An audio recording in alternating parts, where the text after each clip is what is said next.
Allez Goliath, vas-y.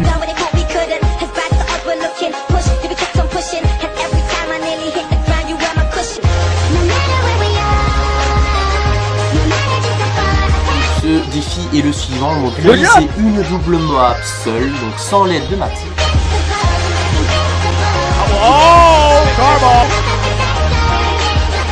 Allez Goliath.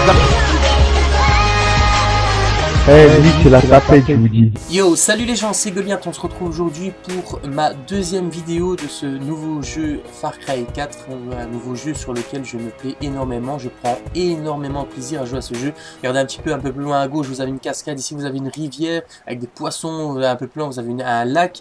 Et je me suis tellement plu dans cette partie de map que j'ai décidé de déployer ma petite tempe de campouse. J'ai fait mon petit feu, j'ai chassé un petit peu le sanglier, j'ai déployé ma tombe avec mon lit, mes épices, etc.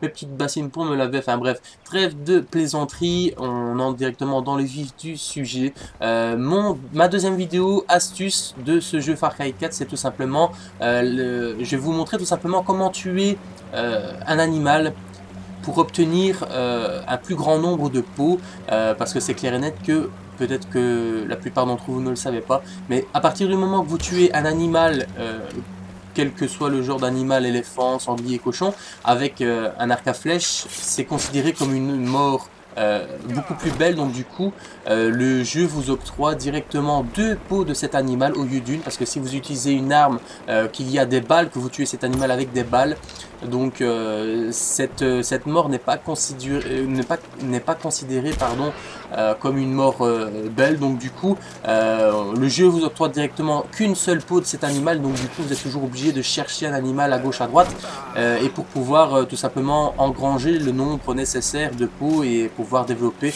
votre équipement, améliorer vos sacs, etc. Donc voilà, je vous conseille d'utiliser les animaux avec un arc à flèche. On se retrouve tout de suite pour la vidéo astuce numéro 3 qui est directement à quelques pas d'ici. On se rejoint tout de suite après.